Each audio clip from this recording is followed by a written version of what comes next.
In the 7th year of our marriage, Derek had fallen in love with a kindergarten teacher. He constantly criticized me, calling me an old, unattractive woman. "It's already a favor I haven't divorced you," he'd say with disdain. Even my son, Oliver, looked at me with resentment. "Miss Sophie is so gentle and kind, much better than you," he'd remark. Robert and Grace, my parents, didn't hold back in their criticism either. "What kind of wife are you? All you care about is work. Can your job replace being a mother?" They, too, pressured me to give up my career and return to being a devoted wife and mother at home. After finishing a business trip, I bought Oliver his favorite toy, a toy excavator, and headed straight to his kindergarten, hoping to surprise him after school. When I arrived, several parents were already waiting at the entrance, chatting and laughing in an easy camaraderie. I didn't recognize anyone, so I kept my distance. A pregnant mother sitting under the shade of a tree noticed me and asked curiously, "Which child are you here for?" Her gaze was cautious, as if she didn't trust strangers. I brushed my hair aside and smiled politely. "My son is in the senior class, Oliver." As soon as the words left my mouth, everyone around turned to look at me with astonished expressions, as if I were some rare, exotic animal. Was my presence really that shocking? I thought to myself. Sure, I didn't usually pick up my son, but their reaction seemed excessive. "You're alive," the pregnant woman blurted out, then quickly tried to recover. "I mean, it's just that Oliver's dad is always the one picking him up. Or sometimes his grandparents." I guess that my rare appearances were the cause of the misunderstanding. Smiling, I explained, "I've been very busy with work, so Derek takes on more of the parenting duties." Though I clarified, their gazes didn't soften. Instead, they became even stranger, filled with something like suspicion and curiosity. I felt uncomfortable and was about to ask what was going on when more parents arrived, filling the kindergarten entrance with chatter and movement. The dismissal bell rang, and the parents surged inside. I followed the crowd, eager to find my son. Soon, I spotted Oliver trailing behind a young woman, his behavior unusually obedient and reserved. My heart softened at the sight. "Oliver, come here," I called out, waving my hand. When he saw me, his eyes widened in surprise. But instead of running to me, he clung tightly to the young woman's clothes. I walked over in my high heels, bent down, and held out the toy excavator. "Mommy's back today. Look, I got you your favorite excavator. Aren't you happy?" The young woman's face turned pale as soon as she saw me. Other teachers quickly came over to intervene. "Are you really Oliver's mother?" they asked him directly. Oliver hesitated for a long time before nodding. But the teachers still didn't step aside. Instead, they continued their questioning, asking why I had come to pick him up today and probing into my marital status with Derek very thoroughly. I understood their concerns. After all, seeing a stranger pick up a child might raise fears about custody disputes or other issues. But the more they questioned me, the more agitated they became, frequently glancing at the young woman beside Oliver. My instincts told me something was off. I decided to get straight to the point. "I know I've been busy with work and haven't come to pick Oliver up often, but hasn't he ever mentioned me?" The teachers exchanged uneasy glances. Their hesitation stung, but I refrained from blaming them. Instead, I turned to Oliver. "Oliver, let's go. Mommy's taking you out for a nice dinner today." But Oliver refused to come with me, hiding behind the young woman. "I'm waiting for Dad to pick me up," he said. "Mommy's already here." "I'll let Dad know to head straight home later," I said patiently, trying to coax him. "Come on, I've booked your favorite steak for dinner." He still wouldn't budge. Instead, he started crying loudly, leaving me feeling helpless. I had no choice but to call Derek. When he learned that I'd come home early, his tone was alarmed yet urgent, promising to come right away. Left with no other option, I waited for him at the kindergarten entrance, pacing back and forth. I couldn't understand. It had only been a 3-day business trip. How had Oliver grown so distant from me in such a short time? Out of the corner of my eye, I noticed the pregnant mother from earlier. She was now in a corner, sharing a sausage snack with her young son. Watching her eat ravenously, I could tell this little indulgence wasn't easy for her to come by. Suddenly, she froze, seemingly realizing I was watching. I hurried over and patted her back. "Don't eat so quickly. You might choke." She caught her breath and awkwardly thanked me. Her son, around the same age as Oliver, looked adorably chubby. I couldn't resist reaching out to touzle his hair. She hesitated for a moment before speaking. "Oliver's mom, are you really not divorced from Oliver's dad? Why would you ask that?" I replied, smiling but puzzled. "Sure, I'm busy with work, but Derek and I have an arrangement where I handle my career, and he takes care of things at home. We're not the most romantic couple, but we have a harmonious and cooperative relationship." "You might as well just say it," I encouraged her gently. She looked conflicted. "It's just, we all thought you were gone. So we've been trying to set up Oliver's dad with Ms. Sophie." I froze. "What?" She rushed to explain. "Well, you've been absent for so long, and Derek's been the one coming around. When we asked him, he didn't deny it. Even Oliver said he wanted Miss Sophie to be his new mom. So we thought." Her voice trailed off into an awkward silence. I stood there stunned. "If we had known you were still here," she added hastily, her words trailing off into uncertainty. "We expressly agreed that this was unacceptable." Out of nowhere, I was informed that I was dead. My husband had already moved on and found a new flame. I didn't even know what kind of expression I should wear. All I could do was remain silent. That was until Derek arrived, hand in hand with my son Oliver and that young female teacher, Sophie, who walked out on either side of him. The intimacy they displayed, they genuinely looked like a picture-perfect family of 3. I stepped forward. "Shall we talk?" I asked, my tone as calm as I could muster. I thought I was handling this with a great deal of restraint. But Derek's first reaction when he saw me was disgust. "Go home," he said coldly. Even Oliver looked up at me and said, "Today, I'm going out with Dad and Miss Sophie." I forced a smile. "Without me, huh?" My own husband and son already had a new wife and mother, while I, the original one, was completely clueless. Isn't this a bit improper? Blocking the entrance to the preschool, I noticed a few parents glancing in our direction. The young teacher bolted, but Derek, no, I should say someone else's husband now, was seething with anger. He lowered his voice and said, "Emily, what on earth is wrong with you today?" "What's wrong with me?" I worked so hard to wrap up my projects early and come back, only to be met with this kind of surprise. Am I not even allowed to ask questions?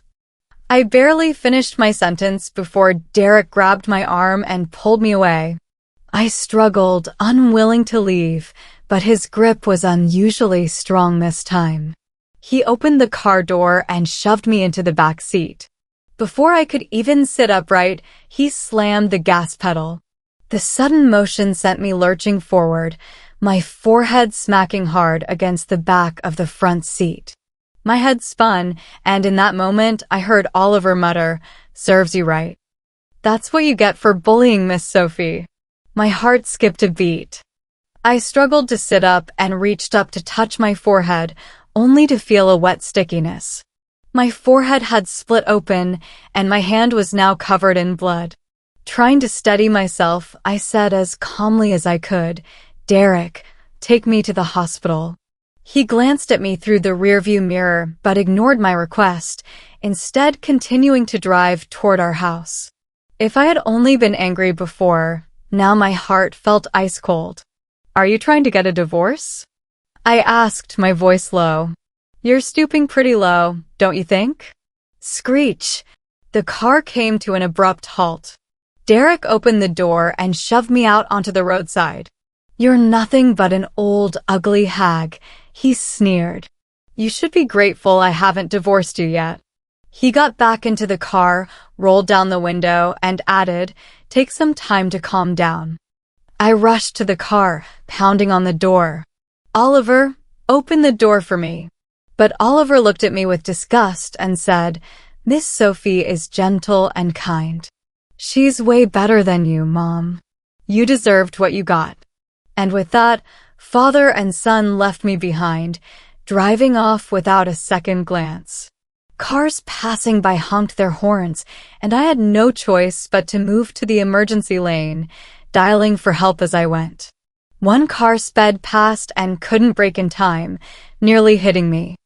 I rolled over the hood before landing on the ground. The driver immediately got out and called an ambulance. By the time I came to, I was already in a hospital bed. The driver, a young man in his 20s, was sitting nearby, clutching his face and crying. I tried to speak, but ended up coughing instead. Hearing me, he rushed over. "Ma'am, you're awake." "Doctor." "Nurse." "She's awake." "I'm fine," I reassured him, trying to comfort him. After all, he truly was innocent in all of this. Hearing my words, he let out a huge sigh of relief. "Thank goodness. You scared me half to death. I was so worried something might happen to you. My life would have been over." I looked around the empty room, my heart sinking. Clinging to a shred of hope, I asked, "Did the hospital contact my family?" The driver scratched his head awkwardly. "They did, but the doctor said it was just some minor injuries." They hung up after hearing that. At that moment, I realized there was no point in holding out hope. I forced a bitter smile, but tears began streaming uncontrollably down my face. What did I do wrong? Why are they treating me like this? "Ma'am, please don't cry," the young man pleaded. Derek and I had met through a matchmaking arrangement. We were both reasonably attractive, nothing extraordinary. His education and career weren't as impressive as mine, and he didn't have much future potential. But he was a local, his parents had pensions, and his family owned several properties. On the other hand, I had a promising career, but had been sent to live with my grandparents in a rural area as a child. My parents had no pensions, and my family's circumstances were far less favorable than his. In a way, we complemented each other, and our marriage was quickly arranged. Derek had a mild temperament and was a great cook, perfect for family life. Over the years, I worked hard, while he took care of the home. I thought I'd done my part. I gave birth to our child via C-section, enduring the pain as layers of muscle were cut through. I adored Oliver and always gave him the best of everything. No matter how busy I was, I made sure he saw me every day. I even squeezed in vacations to spend time with him. Since Derek was focused on the household and didn't earn much, I handed over my paycheck to avoid him feeling emasculated as a stay-at-home dad. Never in my wildest dreams did I imagine that my husband and son had already become someone else's family. But sadness didn't cloud my judgment entirely. I hired a private investigator to dig into what had been going on. That's when I discovered that my wonderful husband had been cheating on me for nearly 3 years. While I was busy with work, he would pick up our son from school, claiming it was more convenient for him since he'd be home preparing dinner. But during my business trips, he would take Oliver and spend time openly with that preschool teacher, Sophie, at our house. They had practically moved in together on multiple occasions. My good son even helped his father deceive me. Why? Because Sophie, his teacher, is attractive, knows how to coax him, and is always by his side. I have just one question. Does that teacher know the truth? She probably does. After all, the things Derek bought her were charged to my credit card. According to the private investigator, Sophie had checked Derek's phone and discovered my existence. But Derek convinced her that we were already divorced and that the card was for child support. But how could a card that regularly receives salary deposits be for child support? So, it's safe to conclude she's aware of the situation now. To avoid falsely accusing an innocent person, I got Sophie's contact information and arranged to meet her. But instead of her showing up, it was Derek. He walked up to me and threw coffee in my face. Haven't you had enough? I'm warning you, if you mess with Sophie, I won't go easy on you. He even brought Oliver along. Seeing me humiliated in public, Oliver's face showed a look of satisfaction. All you're good for is making money. Just keep earning and supporting us. Stop causing trouble. There they were, a father and son standing before me, one threatening, the other judging. They were spending my money yet had the audacity to demand more, acting so self-righteous. Coffee dripped from my hair as I stood there, probably looking miserable. But looking at the two of them, they seemed to think they were some kind of heroes. I said coldly, "Two freeloaders, yet you stand so tall." Thanks to their ruthlessness, I finally made up my mind. Does your beloved Sophie know the money you spend comes from me? The moment those words left my mouth, their expressions changed. I called the waiter to settle the bill and walked past them as they continued to pester me. "Emily, do you believe I'll really divorce you?" Derek shouted. I stopped, turned my head slightly, and said, "I'd be glad if you did." Once I decided to divorce, I resolved to sever all ties. I immediately filed a lawsuit to reclaim joint marital assets and froze the salary card to prevent Derek from spending another dime of my money. I moved back into my small apartment from before the marriage and began enjoying a leisurely life. Previously, I was so busy with work that I had no time for myself. Whatever time I did manage to find, I spent with Oliver. After kicking out my unfaithful husband and ungrateful son, I could say I was living a non-stop life, but the difference was that my work gave me money and a sense of achievement, while Oliver only grew more entitled. In my little apartment, I ate, slept, watched variety shows, and binged TV dramas. Life was blissful, at least until my parents, Robert and Grace, showed up at my door. They barged in and yanked off my blanket, shouting, "Emily, are you trying to ruin yourself?" After deciding to divorce, I had already anticipated this reaction. For my parents, divorce was the most humiliating thing imaginable. "Mom, Dad, you didn't even let me know you were coming." I scratched my head and tried to speak as calmly as I could. I wasn't prepared. "Let me freshen up in the bathroom." But they grabbed me, refusing to let me go. "What are you thinking? No more salary? Not coming home? Are you really going through with the divorce?" my mom demanded, anger flaring. "A perfectly good family, and you're just going to hand it over to someone else?" I stayed silent for a moment, but couldn't hold back my anger. He cheated on me and used my money to support his mistress. How can I tolerate that? My furious father jumped to his feet, putting on a dramatic display. "You call yourself a wife? All you know is work. Can work be your child's mother?" "Exactly. If you had cared more about the family," my mother began, but I cut her off. "Then we'd all be living on the streets as a family. Derek's few $1,000s a month isn't enough to support himself, let alone a household. It's only because I worked hard that we could buy a house in a good school district and send Oliver to a good school." Robert and Grace knew my situation perfectly well, yet here they were, blaming me for not being a good wife and mother. Why? All because they thought the Oliver in his name gave them comfort. They wanted me to marry a local man to ensure I wouldn't abandon them. After the wedding, they treated their son-in-law like a son, but never showed me the same love or understanding. In their eyes, other people's sons were always better than their own daughter, no matter how much I suffered. But Oliver misses his mom. My mom's tone softened in the face of my firm stance. You gave birth to him. You have to think about his future. Kids from single-parent families will always have a disadvantage when it comes to marriage. So that's why they came rushing over. Clearly, that father and son duo went to complain to them. But instead of apologizing to me, they chose to pressure me through my parents. I couldn't help but laugh. Emily, Derek promised me he wouldn't dare do it again. My parents tried to persuade me. I looked at them, smirking.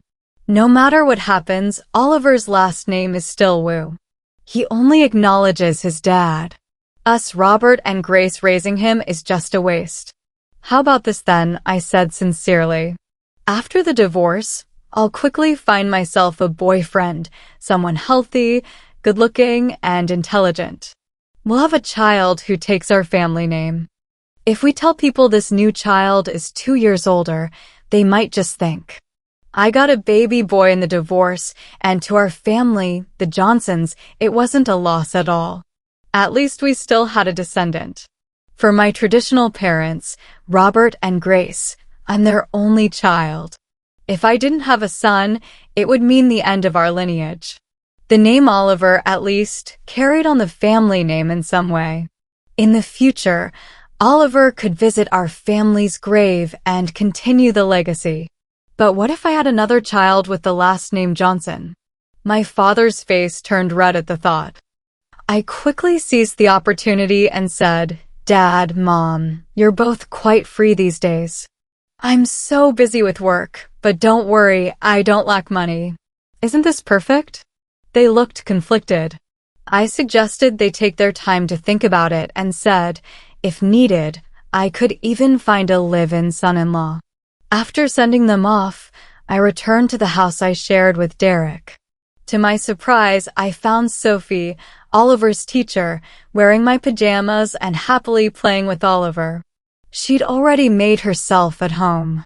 The moment Oliver saw me, he instinctively stood in front of Sophie and said, Why are you back?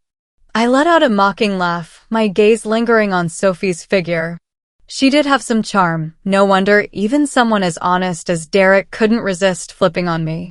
Relax, I'm just here to deliver the divorce papers, I said, pulling the documents out of my bag and handing them to Sophie. We don't have much in terms of post-marriage assets. Everything was owned before we got married, so I'll take what's mine and he can take what's his. I'll also give $2,000 a month for Oliver's support.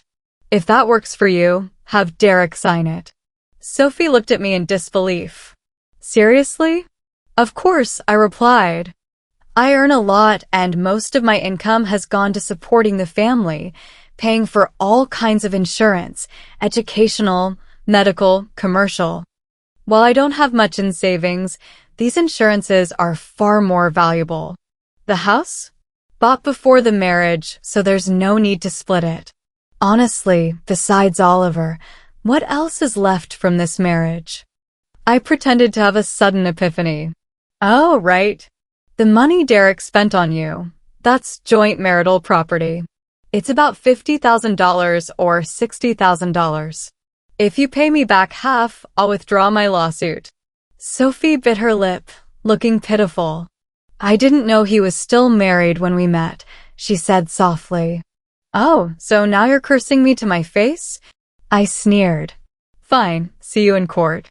Let's see if your job survives the courtroom drama.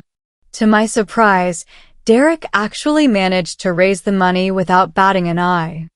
I had considered investigating the total amount of joint assets, but after doing some rough calculations, I figured this was probably all there was. I couldn't be bothered to drag it out any further. Once I got the money, I packed up my belongings and moved out swiftly. After finalizing the divorce, I dropped the bombshell news on Derek's parents, William and Margaret. Both highly educated and notoriously snobbish, they had always been critical of me. I couldn't wait to see how they'd react to a kindergarten teacher as their new daughter-in-law. I spent a little money to have mutual friends keep an eye on things for me. Sure enough, the drama began. Concerned about Oliver's well-being, William and Margaret moved in with Derek and Sophie. They unleashed their full fury on Sophie, who, despite her sweet demeanor, found herself under constant fire. Derek, of course, took Sophie's side, and Oliver, lacking any sense, blindly defended her too. This infuriated William and Margaret even more, leading to endless arguments at home. In a bid to secure her position, Sophie quickly got pregnant. With the arrival of the baby, Oliver was increasingly neglected. The chaos in the house escalated, to the point where it felt like the family was about to tear itself apart. As the days went on, Sophie discovered another harsh reality. Derek wasn't wealthy at all. The designer bags he used to buy her without hesitation? Now out of reach. A grand wedding? Not happening. Even Oliver's tuition fees were an astronomical figure they couldn't afford. With no money and no attention from Derek, Sophie could only cry her heart out. Of course, her misunderstanding about Derek's financial status was partly my doing. I had subtly fed her misinformation through mutual acquaintances, making her think Derek was well off, thus encouraging her to push for our divorce. Once she realized the truth, the entire Johnson family exploded with chaos. When Sophie eventually gave birth to a baby girl, things got even worse. William and Margaret, being old-fashioned, preferred boys and barely acknowledged the baby.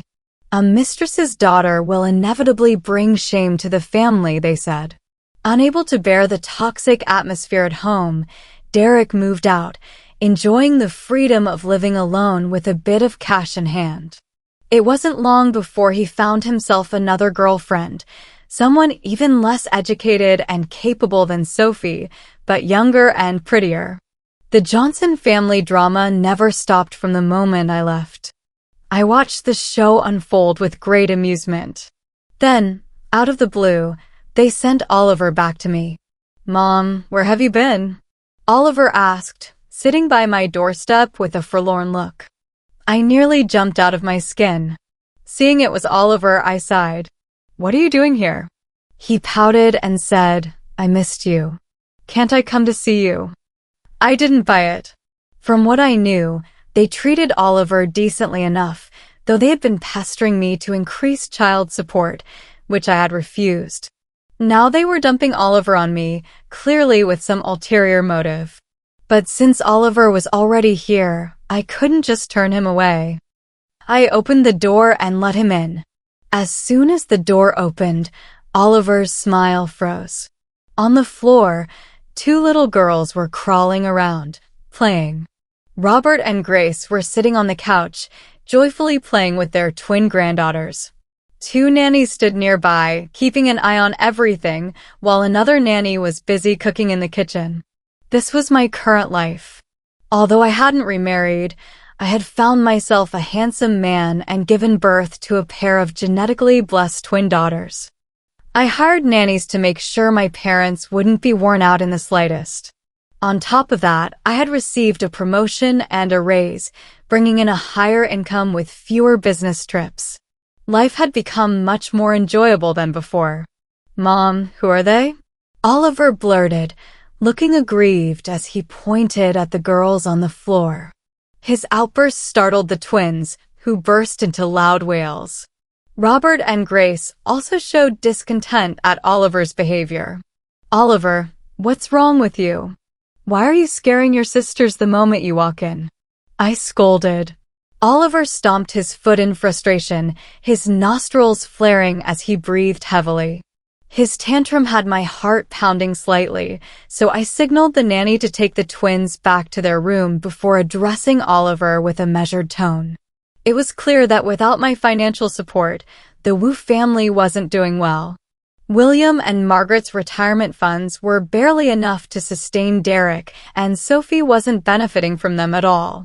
Despite the Wu family's wealth in real estate, those assets were locked up as properties and shops, leaving no liquid cash. Sophie's temper had grown increasingly volatile, and Oliver was becoming more and more estranged from her. I haven't had a new toy in forever, Oliver whined, dragging out his words as he tried to get my attention. For a moment, I felt a pang of nostalgia. There was a time when Oliver was a clingy, sweet child who loved being around me. But the sentiment didn't last long, as he quickly transitioned to asking for money. He claimed he wanted to attend some elite private school that Sophie had recommended. I refused him outright. The money in this family is for your two sisters and their future siblings. They carry my family name, so they're entitled to my money. You, Oliver, have the Wu family name. You need to depend on your grandparents for support. I tried to reason with him. You need to realize that Sophie isn't your biological mother. She's going to favor her own kids over you. What happens if she has more children? Your inheritance will only get smaller. You can't afford to be naive about this. I had been betrayed before, and I knew all too well what it felt like to be stabbed in the back. Oliver reminded me so much of Derek, a thankless child who could easily turn against me. Still, I indulged him for a few days, treating him to good food and entertainment while subtly planting ideas in his mind. I encouraged him to stay away from Sophie and to focus on winning over William and Margaret. As a mother, this was the last thing I could do for him because none of my wealth would be passed on to him.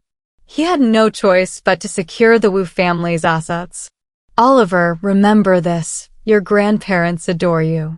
If anything happens, they'll always take your side. Oliver was my son, and in that moment, I had never been more aware of it. After my influence, he began to act sweet and charming toward William and Margaret while launching calculated attacks on his father and stepmother. Watching their grandson being mistreated by his own father and Sophie broke William and Margaret's hearts. In the end, they made a decisive choice and transferred all their assets to Oliver. Sophie left with her children, and Derek was abandoned by his parents. Without their support, he could no longer live off them. The cunning and scheming nature that Oliver displayed was strikingly similar to my own. However, it also made me wary of him. I feared that one day, he might set his sights on my daughters. What are you thinking about? The father of my twins wrapped his arms around me from behind, his warm breath tickling my ear. I shared my concerns with him honestly. He laughed boldly. A little fox like him could never outplay the old fox. His tricks are no match for yours. You brought the entire Wu family to its knees with just a few moves. They don't even realize you've been avenging yourself all along. Revenge was the easy part, I replied, taking a sip of wine as the bitterness eased from my chest. Without my financial support, the so-called true love between Derek and Sophie was bound to crumble. Sophie might be young and pretty, but I made sure Derek met someone even younger and prettier. While the divorce didn't leave him with much money, whatever he had was quickly squandered by the mistress who ran off with it. Then, with a little push, I made Derek's life a complete mess. William and Margaret had no choice but to pin all their hopes on Oliver. As for Sophie, seeing the situation deteriorate would naturally make her uneasy. If a wealthy man willing to take her in came along, running away would only be the natural thing to do. I tilted my head back and took another sip of wine, feeling a sense of liberation. I've never been a forgiving person. Anyone who crosses me shouldn't expect to get away unscathed. Now that you've finished your revenge, when are you going to give me a proper title? He teased. Never, I replied, lifting his chin with a smirk. I have money, I have kids, and I can find a few handsome guys to have fun with if I want. A title? Don't even think about it. Nothing compares to my career. Marriage is just a waste of energy, and nothing is more reliable than money. Well, unless it's having even more money.